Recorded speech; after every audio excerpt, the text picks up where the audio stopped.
ఏపీలో ఎండల తీవ్రత బండరాళ్లు పగిలే పరిస్థితి నెలకొంది. తీవ్ర ఉక్కపోతకు తోడు వడగాల్పులు పెరగడంతో జనం అల్లాడిపోతున్నారు. దీనికి సంబంధించి మరిన్ని వివరాలు మా ప్రతినిధి రాజు అందిస్తారు. విశాఖ జిల్లాలో ఎండలు మండిపోతున్నాయి. రాష్ట్ర వ్యాప్తంగా కూడా ఇదే వాతావరణం కనిపిస్తున్నటువంటి పరిస్థితి ఉంది. గత 5 రోజులుగా కూడా మండుతున్నటువంటి ఎండలకు ప్రజలు అల్లాడిపోతున్నటువంటి పరిస్థితి కనిపిస్తుంది. మనం విజువల్లో కూడా చూడొచ్చు. ఈ విశాఖ సిటీ అంటేనే రద్దీగా ఉండే సిటీ, నిత్యం ట్రాఫిక్తో ఉండే సిటీ. కానీ ఇప్పుడు చూస్తే కొంతవరకు నిర్మానుష్యమైనటువంటి పరిస్థితులు అయితే కనిపిస్తున్నాయి. ప్రతి ఒక్కళ్ళు కూడా కొన్ని జాగ్రత్తలు తీసుకుని మరీ ప్రయాణాలు చేస్తూ ఉన్నారు.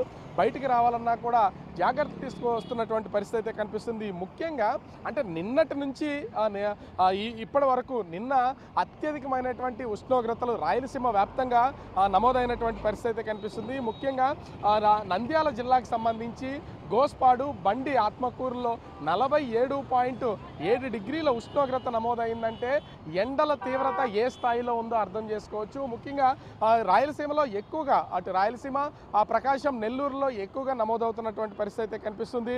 ముఖ్యంగా చూస్తే నిన్న అంటే అత్యధిక ఉష్ణోగ్రతలు నమోదైనటువంటి నంద్యాల జిల్లా గోస్పాడు, బండి, ఆత్మకూరులో 47.7 డిగ్రీలు నమోదైతే అటు ప్రకాశం జిల్లా అర్ధవీడులో 47.3 డిగ్రీలు, వైఎస్ఆర్ జిల్లా చిన్న చెప్పెల్లో 47.2 డిగ్రీలు, నెల్లూరు జిల్లా వేసినాంబి అక్కమాంబ పురంలో ఇంచుమించుగా 47.1 డిగ్రీలు అంటే 47 క్రాస్ అయ్యే వరకు కూడా ఈ ప్రాంతాల్లో ఈ ఉష్ణోగ్రతలు నమోదైనటువంటి పరిస్థితి కనిపిస్తుంది. ఇక తిరుపతి జిల్లా పెద్దకన్నాల్లో 46, కర్నూలు జిల్లా పంచలింగాల్లో 46.8, చిత్తూరు జిల్లా తంబళ్లపల్లి, పల్నాడు జిల్లా రావిపాడులో 46 డిగ్రీల ఉష్ణోగ్రతలు నమోదైనటువంటి పరిస్థితి కనిపిస్తుంది.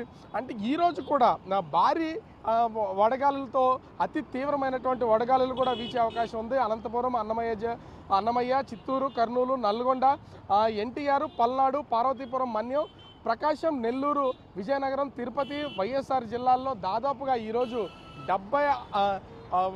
45 డిగ్రీలకు కంటే ఎక్కువగా ఉష్ణోగ్రతలు నమోదవుతాయని వాతావరణ శాఖ హెచ్చరికలు జారీ చేస్తున్నటువంటి పరిస్థితి కనిపిస్తుంది. ముఖ్యంగా ఉదయం 11 గంటల నుంచి సాయంత్రం 4 గంటల సమయం వరకు కూడా ప్రజలెవరూ బయటికి రాకుండా ఇంట్లోనే ఉండడానికి ప్లాన్ చేసుకోవాలని వాతావరణ అధికారులు అయితే సూచిస్తున్నటువంటి పరిస్థితి కనిపిస్తుంది. ఎందుకంటే ఎండ తీవ్రత ఎక్కువగా ఉన్నటువంటి నేపథ్యంలో తీవ్ర వడగాలులు వీస్తున్నాయి.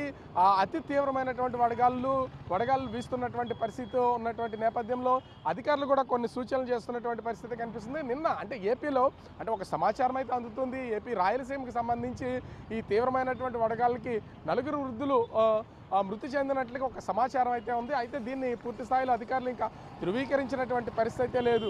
అంటే ఎండల తీవ్రత ఈ స్థాయిలో ఉంది అంటేనే అర్థం చేసుకోవచ్చు. అంటే ఉదయం నుంచి కూడా విశాఖలో చూస్తే ఉదయం నుంచి కొంత క్లౌడీ వాతావరణం కనిపిస్తూ ఉన్నా గాలి మాత్రమో వేగంగా గాలి వీస్తుంది. వేడి గాలి వీస్తున్నటువంటి నేపథ్యంలో ప్రజలు తీవ్ర ఇబ్బందులు పడుతూనే ఉన్నారు. ఇక్కట్ల పాలవుతున్నటువంటి పరిస్థితి కనిపిస్తుంది. అటు ఆరోగ్య శాఖకు సంబంధించినటువంటి అధికారులు కూడా ప్రతి ఒక్కరు కూడా క్యాప్ కానీ, స్కార్ఫ్లు కానీ, కర్చీఫ్లు కానీ మొగానికి కట్టుకోవాలి, తలకి పెట్టుకోవాలని సూచనలు చేస్తున్నారు. ఎక్కువగా దానికి బాడీకి సంబంధించి వాటర్ కూడా ఎక్కువగా తీసుకునేటటువంటి పరిస్థితి ఉండాలి. లేకపోతే తీవ్రమైనటువంటి అనారోగ్య సమస్య ఉత్పన్నమయ్యే అవకాశం ఉంటుందని చెప్తున్నటువంటి పరిస్థితి కనిపిస్తుంది.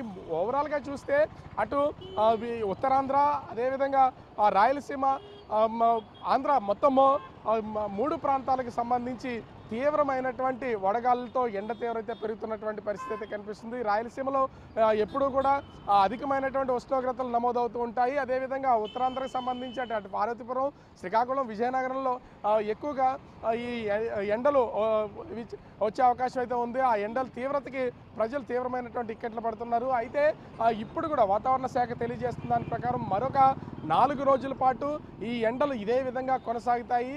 ప్రజలు తగు జాగ్రత్తలు తీసుకుని బయటకు రావాలి. ఉదయం 11 నుంచి 4 గంటల వరకు జాగ్రత్తలు తీసుకోకపోతే కనుక ఖచ్చితంగా అనారోగ్య పాలవడంతో పాటుగా వడదెబ్బకు గురవుతారు. దీని ద్వారా అస్వస్థతకి గురై అనారోగ్య పాలవుతారని చెప్తున్నటువంటి పరిస్థితి కనిపిస్తుంది. మొత్తానికి చూస్తే అన్ని ప్రాంతాల్లో ఉన్నటువంటి ప్రజలను ఎండ తీవ్రత అనేది దెబ్బ కొడుతున్నటువంటి పరిస్థితి కనిపిస్తుంది. కెమెరామెన్ మురళితో రాజు, బిగ్ టీవీ, విశాఖపట్నం.